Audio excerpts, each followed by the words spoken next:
नमस्कार। राज्यसभा टीवी के खास कार्यक्रम और समसामयिक विषयों पर आपके पसंदीदा कार्यक्रम विशेष में आपका स्वागत है। मैं हूं दीपक डोभाल। कैंसर, ल्यूकीमिया, थैलीसीमिया और अल्जाइमर जैसी बीमारियां होते ही लोग अपनी जिंदगी के कई साल घटा देते हैं, लेकिन प्रकृति अगर विनाश करती है तो सृजन भी करती है। अच्छी बात यह है कि इंसान ने इस बात को न सिर्फ बखूबी जान लिया है, बल्कि इसके पीछे के छिपे चिकित्सा विज्ञान को भी खोज लिया है। इंसान ने पहले जीवन की इकाई यानी कोशिका की पहचान की और अब उसे ही आधार बनाकर जानलेवा बीमारियों का हल खोज लिया है। हम बात कर रहे हैं स्टेम सेल थेरेपी की।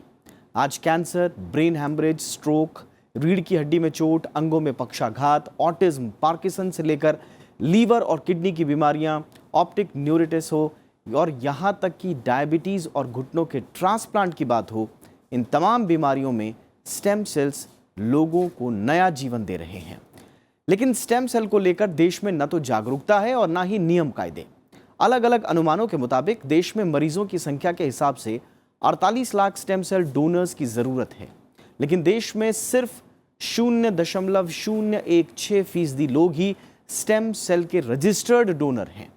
स्टेम सेल मैच कराने के लिए रजिस्ट्री 8 से 9 लाख रुपए ले लेती है, जबकि एक डोनर के सैंपल को चेक कराने का खर्च 50 से 60 हजार रुपए है। भारत में ही स्टेम सेल मैच हो जाए तो 8 से 9 लाख रुपए तक का खर्च आता है, और अगर विदेशों में हो तो यह खर्चा कई लाख बढ़ जाता है। दूसरी तरफ इसका कारोबार है जो दिनों दिन फलता फूलता जा रहा है।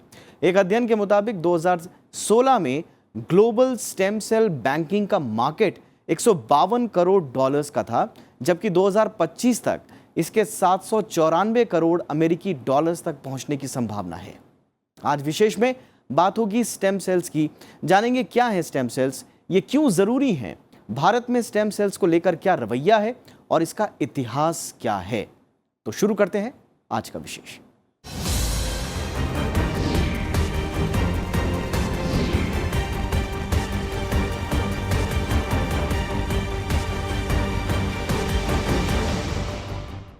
जब हम बीमार होते हैं या हमें चोट लगती है, तब हमारे शरीर के सेल्स खराब हो जाते हैं या मर जाते हैं।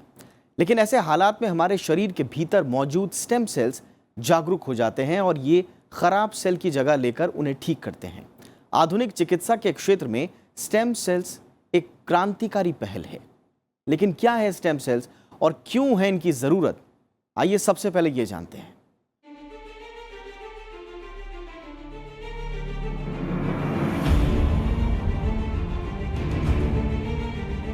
मानव शरीर में सैकड़ों तरह के सेल यानी कोशिकाएं होती हैं, जो मनुष्य के स्वास्थ्य के लिए बेहद महत्वपूर्ण होती हैं। इनमें हर सेल का अपना काम होता है, जैसे शरीर को चलाने के लिए, हृदय की धड़कन के लिए, दिमाग को सोचने के लिए, किडनी को रक्त साफ करने के लिए और त्वचा के पुराने सेलों को नए में बदलने के लिए जिम्मेदार होते हैं।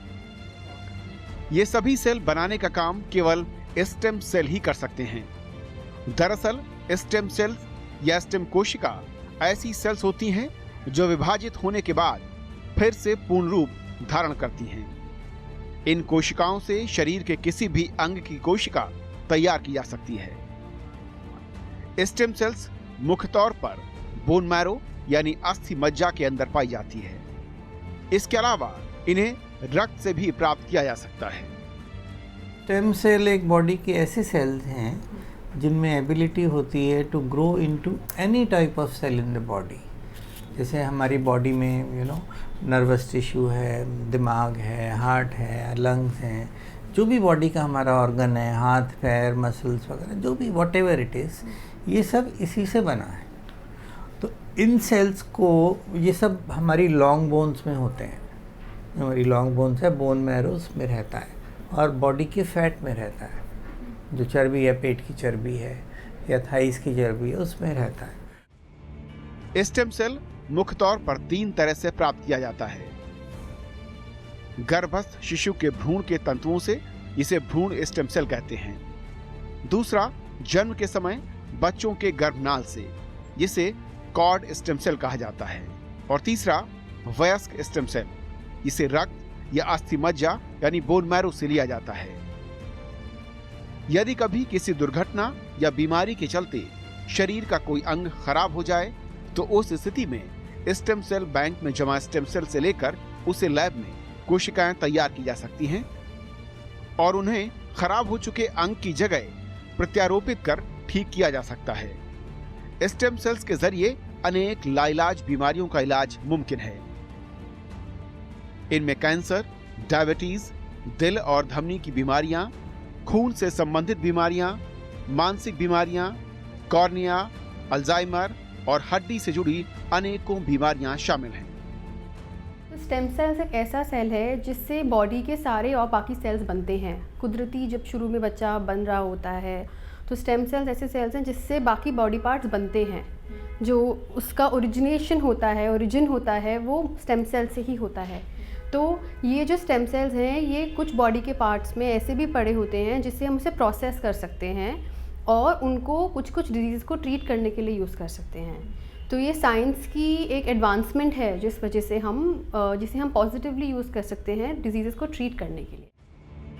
स्वास्थ्य और परिवार कल्याण मंत्रालय ने स्टेम सेल्स के महत्व को देखते हुए ड्रग और कॉस्मेटिक एक्ट 1940 में स्टेम सेल से जुड़े उत्पादों को कानूनी नियमों के तहत लाने का प्रस्ताव पेश किया है।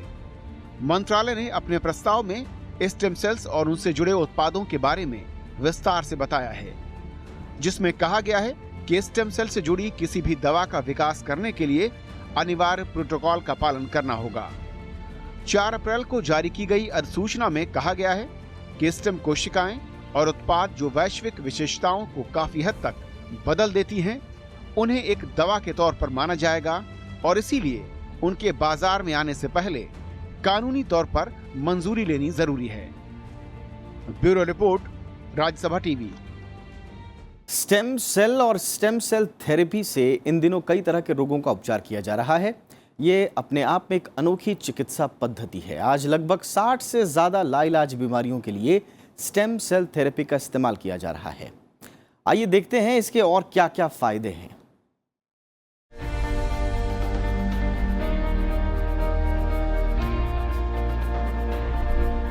स्टेम सेल का सबसे बड़ा फायदा तो यही है कि इससे हर उस बीमारी का इलाज संभव है जिसे अब तक लाइलाज माना जाता था। स्टेम सेल एक रीजेनरेटिव मेडिसिन है और इसका उपयोग पिछले कई वर्षों से गंभीर बीमारियों को ठीक करने में किया जा रहा है। दरअसल एक ही वंश के कई लोगों में ल्यूकोकाइट्स एंटीजन एक जैसे होते हैं और जब उनमें से कोई व्यक्ति बीमार होता है तो उस स्थिति में परिवार के किसी भी सदस्य का स्टेम सेल लेकर बीमार व्यक्ति को ठीक किया जा सकता है। आधुनिक तकनीक का इस्तेमाल कर स्टेम सेल को स्टेम सेल बैंक में स्टोर भी किया जा सकता है और जरूरत के हिसाब से इसे वहां से लिया जा सकता है। तो जिस डिजीज़ में साइंस जवाब नहीं दे पा रही है या लेकिन उतनी इम्प्रूवमेंट नहीं होती है, लोगों की लाइफ इम्प्रूव करने के लिए, उनका लाइफस्टाइल इम्प्रूव करने के लिए स्टेम सेल्स में अच्छी रिसर्च है और अच्छा लग रहा है कि अच्छा फ्यूचर होगा, क्योंकि यही एक सेल है जिसमें वैसे भी स्टेम सेल से ही और सारे ऑर्गन्स बनते हैं। तो यही ऐसे ही काम कर रहा है कि उस जगह जाके रिपेयर कर देता है और रीजेनरेट कर देता है। स्टेम सेल न केवल हमारी शारीरिक व्यवस्था को ठीक रखता है बल्कि इसकी क्षमता भी बढ़ाता है। स्टेम सेल शरीर में रक्त प्रवाह और रक्तचाप को सामान्य रखने में मदद करता है। मल्टीपल स्क्लेरोसिस के उपचार में भी स्टेम सेल थेरेपी का खूब उपयोग हो रहा है।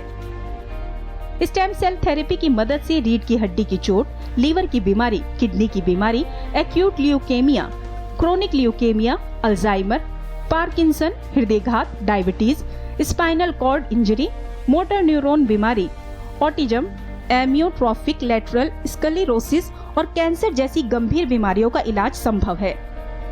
स्टेम सेल थेरेपी की सहायता से कृत्रिम अंगों को पैदा करना संभव है।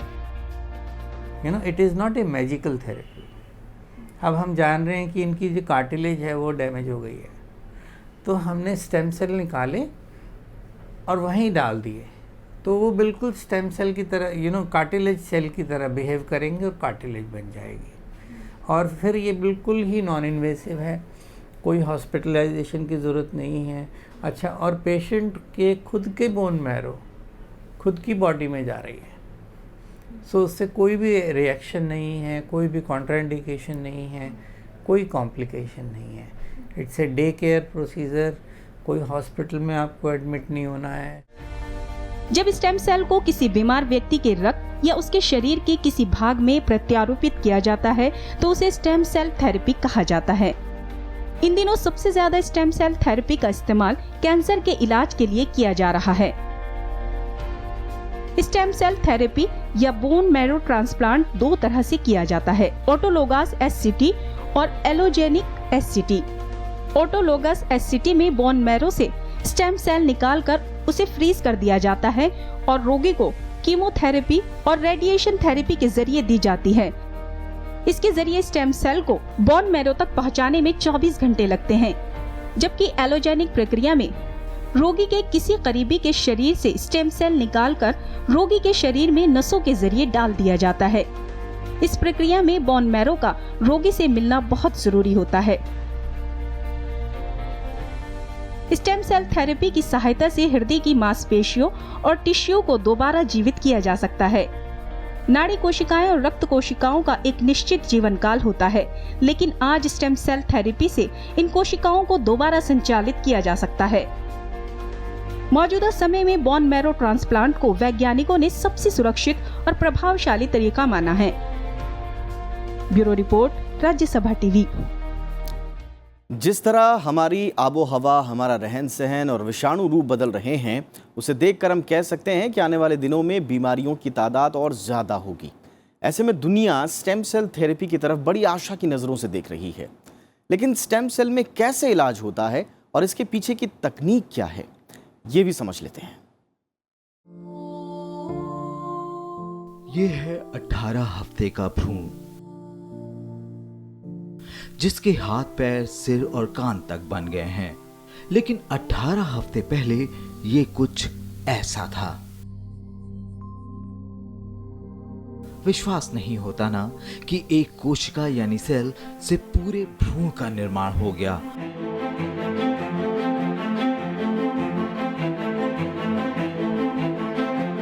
और 9 महीने में ये एक बच्चे की शक्ल में दुनिया में आ जाएगा। ये हम सब की कहानी है और इस कहानी की शुरुआत ही यानी कोशिका का बनना ही स्टेम सेल ट्रीटमेंट का आधार है। See, stem cells in layman language are mother cells, the cells from which all the other cells of the body are differentiated to form different parts of the body. Okay, when the embryo is growing, when the baby is growing. So stem cells now can be procured from some parts of the body, let's say sometimes the blood or the adipose tissue in the abdomen, to make the stem cells, to actually procure the stem cells, to process them out of those cells and then use them to repair certain diseases or to treat certain diseases. So it is of a lot of value in some nervous system diseases, like there is cerebral palsy in children, which otherwise doesn't have too much treatment, is only functional treatment like physiotherapy and occupational therapy. So in that stem cells has a lot of role. Stem cell treatment के लिए उन कोशिकाओं को चुना जाता है जिनमें विभाजित होकर अपने जैसी नई कोशिकाओं को बनाने की क्षमता होती है और कुछ विशेष परिस्थितियों में वो परिपक्व कोशिकाओं का भी रूप ले सकें। स्टेम सेल को वैज्ञानिक 4 श्रेणियों में रखते हैं। टोटिपोटेंट, ये वो भ्रूण कोशिका होती हैं जिसे विकसित किया जाता है। इसमें अपने आप मल्टीप्लाई होने की खासियत होती है। मल्टीपोटेंट, ये वो सेल्स होती हैं जो किसी अंग या ऊतक यानी टिश्यू को बढ़ाने या उसकी मरम्मत करने में सहायक होती हैं। इनमें बोन मैरो और खून बनाने में सहायक कोशिकाएं आती हैं। प्लूरिपोटेंट, ये ऐसी कोशिकाएं होती हैं जो किसी भी कोशिका का रूप ले सकती हैं। और आखिरी में यूनिपोटेंट, यानी वो स्टेम सेल्स जिनमें खुद ही बढ़ने और समय पड़ने पर परिपक्व कोशिका का रूप लेने की क्षमता होती है। ये नहीं पॉसिबल हो रहा है। किसी को हार्ट अटैक हुआ, हार्ट डैमेज हुआ, हमने नली तो खोल दी उसकी, बट जो एक्चुअल उसको नुकसान हो चुका है वो नहीं हमने कुछ किया। तो उसको अगर हमने रीजनरेट करना है तो वहाँ पर भी हम स्टेम सेल्स दे के रीजनरेट करते हैं। आज तक हम उसकी बात भी नहीं करते। आज आप किसी भी हार्ट स्पेशलिस्ट से मिलेंगे, उनसे पूछेंगे कि भाई आपके पेशेंट को क्या प्रॉब्लम है, वो कहते हैं जी हार्ट अटैक हुआ था, मैंने इसकी नलियाँ खोल दी, अब ये ठीक है। बट उस हार्ट अटैक से क्या प्रॉब्लम हुई इसको, इसका हार्ट कहाँ तक डैमेज हो गया, इसके हार्ट की फंक्शनिंग कहाँ तक इम्पेयर हो गई, उसकी बात नहीं करते।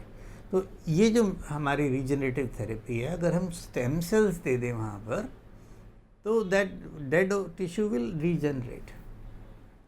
इससे क्या होता है कि हाइपर वेस्कुलराइजेशन होता है, ब्लड वेसल्स फॉर्म हो जाती हैं, ग्रोथ बढ़ जाती है। तो ये बहुत ही अच्छी थेरेपी। आम भाषा में समझाएं तो स्टेम सेल ट्रीटमेंट का बुनियादी तरीका होता है कि जिस अंग में खराबी होती है उस अंग में स्टेम सेल इम्प्लांट कर दी जाती है। इसके बाद स्टेम सेल्स मल्टीप्लाई होती हैं और उस अंग की स्वस्थ और परिपक्व सेल्स की तरह काम करने लगती हैं। बहुत कुछ हमारे लिवर जैसा, जो खुद ही अपनी ओवरहॉलिंग कर लेता है, बस अलग से स्टेम सेल की जरूरत नहीं पड़ती। लेकिन यहाँ कुछ सीमाएं भी हैं, जैसे ब्लड कैंसर के मामले में बोन मैरो ट्रांसप्लांट किया जाता है जो कि स्टेम सेल का काम करता है, लेकिन डोनर का जीन प्रोफाइल मरीज के जीन प्रोफाइल से मैच करना जरूरी होता है। इसलिए ऐसे मामलों में मरीज के रिश्तेदार ही बोन मैरो डोनेट कर सकते हैं। स्टेम सेल थेरेपी से आज कैंसर से लेकर अल्जाइमर तक के इलाज का दावा किया जा रहा है, लेकिन इसे लेकर कई प्रश्न भी उठ रहे हैं, जैसे स्पर्म और एग को लेकर आर्टिफिशियल तरीके से भ्रूण कोशिका बनाई जाती है जिसे इलाज में नष्ट कर दिया जाता है। कुछ लोग इसे भ्रूण हत्या तक की संज्ञा देते हैं। वैज्ञानिक स्टेम सेल से मानव क्लोनिंग की भी बात करने लगे हैं, जो बहस का बड़ा मुद्दा बना हुआ है। स्टेम सेल से विवाद भले ही जुड़ रहे हों, लेकिन जैसे जैसे दिन बीत रहे हैं लोग इसके फायदे से रूबरू हो रहे हैं। हाँ, कुछ सीमाएं हैं, उनका ख्याल तो हर ट्रीटमेंट में रखना ही पड़ता है। Bureau report, Rajya Sabha TV. Bharat में कई अस्पताल, कई क्लिनिक्स स्टेम सेल थेरेपी से इलाज के दावे करते हैं, लेकिन सच्चाई ये है कि इस बारे में कोई सरकारी नियम मौजूद नहीं है। दूसरी तरफ भारत में स्टेम सेल बैंकिंग का कारोबार करोड़ों में पहुंच चुका है और कई अस्पताल 5 से 10 हज़ार रुपए सालाना में बच्चे के स्टेम सेल्स को प्रिजर्व करने की सुविधा भी दे रहे हैं। लेकिन सवाल ये है कि क्या ये सब कानून के दायरे में हो रहा है? भारत सरकार ने अब स्टेम सेल्स को ड्रग के दायरे में लाने की कवायद की है ताकि स्टेम सेल्स का जो इलाज है उस पर निगरानी हो सके और ये कानूनी दायरे में आ सके। स्टेम सेल्स पर शोध दुनिया के कई देशों में दशकों से चल रहा है, लेकिन इस पर शोध विवादों के घेरे में भी रहा। 1998 में अमेरिकी वैज्ञानिकों ने ह्यूमन एम्ब्रियोनिक स्टेम सेल्स को अलग करने में कामयाबी पाई और साथ ही उन्हें अलग से विकसित करने की तकनीक का भी इजाद किया। लेकिन इससे पहले कि इस पर रिसर्च आगे बढ़ती, अमेरिका में तत्कालीन राष्ट्रपति जॉर्ज बुश ने रिसर्च पर रोक लगा दी। उनका मानना था कि भ्रूण में भी जान होती है और उसे इस तरह से इस्तेमाल करना अनैतिक है। ये पाबंदी ओबामा शासन में जाकर खत्म हुई। यानी स्टेम सेल्स पर शोध को लेकर कई विवाद हुए। खासकर पश्चिमी देशों में एम्ब्रियोनिक स्टेम सेल्स को इलाज के लिए इस्तेमाल करने पर सख्त नियम हैं, लेकिन भारत में ऐसे कोई सख्त नियम नहीं है। इसी वजह से अमेरिका हो या यूरोप के देश, तमाम मरीजों ने अपनी लाइलाज बीमारियों के इलाज के लिए भारत का रुख करना शुरू किया। Stem cell research is happening in many countries, and for certain diseases it's used in many countries as well. Like in the US, it's in a lot of research, both even in South America, it's in a lot of research, and people have had breakthroughs in that. In India also it is in research, but the process is very dynamic right now. Like even the amendments, the legality of it is changing every day. Like just last week on the 4th of April, there was an amendment by the government. सख्त नियमों के नहीं होने के चलते सस्ते operation और परीक्षण के लिए लोगों की आसान उपलब्धता ने भारत को क्लिनिकल ट्रायल का मुख्य केंद्र बना दिया। 2011 तक भारत में 20 से ज्यादा सरकारी और कुछ गैर सरकारी शोध संस्थानों को स्टेम सेल शोध करने की अनुमति थी, लेकिन कानून नहीं होने के चलते कई दूसरे अस्पतालों और डॉक्टर्स ने इस पर काम करना जारी रखा। आपको बताएं कि बोन मैरो ट्रांसप्लांटेशन एकमात्र ऐसा इलाज है जिसका परीक्षण हो चुका है और Indian council of medical research उसकी अनुमति देता है। इसके बावजूद देश भर के कई अस्पताल और क्लिनिक न्यूरोलॉजी, कार्डियोलॉजी और प्रजनन के क्षेत्र में इलाज की सुविधा मुहैया कराने का दावा करते हैं। जानकार इसे खतरनाक बताते हैं। ऐसा नहीं है कि स्टेम सेल थेरेपी के गैर कानूनी और असुरक्षित इस्तेमाल को रोकने पर कदम नहीं उठे। 2007 में ICMR ने स्टेम सेल रिसर्च और थेरेपी पर गाइडलाइन जारी की। इसके बाद 2012-13 में भी इसी तरह की गाइडलाइन जारी हुई और 2017 में आईसीएमआर, भारत सरकार के बायोटेक्नोलॉजी विभाग ने मिलकर नई गाइडलाइंस जारी की। इन गाइडलाइनों में क्लिनिकल रिसर्च और उत्पाद विकास के लिए निगरानी तंत्र और नियामक मार्ग की जरूरत, गैमेट्स, भ्रूण और दैहिक कोशिकाओं की खरीद और स्टेम सेल्स की बैंकिंग और स्टेम सेल्स के आदान प्रदान के लिए अंतर्राष्ट्रीय सहयोग और हितधारकों के लिए शिक्षा जैसे मुद्दों पर खासा जोर दिया। लेकिन जानकार मानते हैं कि ये महज गाइडलाइंस हैं और इनके उल्लंघन पर किसी तरह के कानूनी प्रावधानों की कमी के कारण ये बेअसर हैं।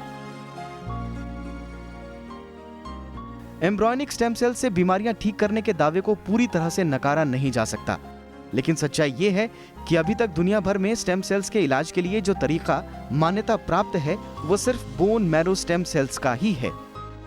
सवाल ये भी है कि जिस तकनीक के अभी तक क्लिनिकल ट्रायल नहीं हुए हैं, उस तकनीक को मरीजों पर इस्तेमाल करना कितना सही है। ये सब देखते हुए भारत में इस दिशा में अब सरकार ठोस कदम उठाने जा रही है। स्टेम सेल्स शोध पर निगरानी के लिए ऑनलाइन ट्रायल रजिस्ट्री के बाद अब दिशा निर्देशों को कानूनी बनाने की तैयारी चल रही है। स्टेम सेल थेरेपी को दवा के दायरे में लाने और निगरानी के लिए जल्द कानून बनाने की अब तैयारी हो रही है और इसके लिए जल्द ही स्टेम सेल थेरेपी पर संसद में बिल पेश किया जा सकता है। Bureau report, Rajya Sabha TV. तो स्टेम सेल्स आज बीमारियों में जितने कारगर हैं, उनका इतिहास भी उतना ही दिलचस्प है। करीब 200 सालों के शोध के बाद वैज्ञानिकों ने स्टेम सेल को विकसित किया। जाते जाते आपको छोड़े जा रहे हैं इसके इतिहास के बारे में, लेकिन आपको याद दिला दें कि हमारा ये कार्यक्रम आप YouTube पर भी देख सकते हैं और वहां आपकी प्रतिक्रियाओं का हमेशा इंतजार हमें रहता है। नमस्कार।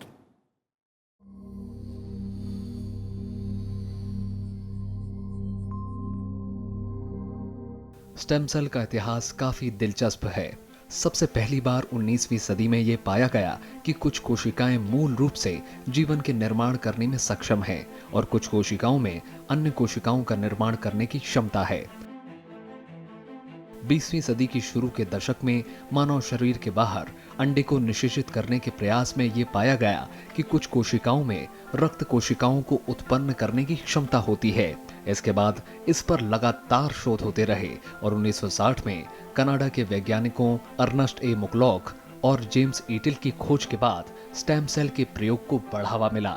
इसके जरिए वैज्ञानिकों ने स्टेम सेल को भ्रूणीय, वयस्क और कोड ब्लड में बांटा। स्टेम सेल की शुरुआत को हुए बहुत साल नहीं हुए हैं, करीबन 10 साल हुए हैं बिल्कुल ही स्टेम सेल्स की शुरुआत हुए ओवरऑल। तो अभी ये बहुत ही अपने फीटल स्टेज में है, बहुत ही शुरू के स्टेज में है और आगे वाले 10-12 सालों में लेकिन काफ़ी डेवलपमेंट होगी, क्योंकि बहुत रिसर्च चल रही है, बहुत लोग इस पे काम कर रहे हैं। तो फ्यूचर तो इसका डेफिनेटली है। 1968 में पहली बार अस्थि मज्जा यानी बोन मैरो का प्रत्योपण सफलतापूर्वक किया गया। इसके स्टेम सेल के क्षेत्र में कई अन्य शोध किए गए, जैसे 1978 में मानव कोशिका रक्त में स्टेम सेल की खोज की गई। 1981 में चूहों में पहली बार in vitro stem cell line विकसित की गई।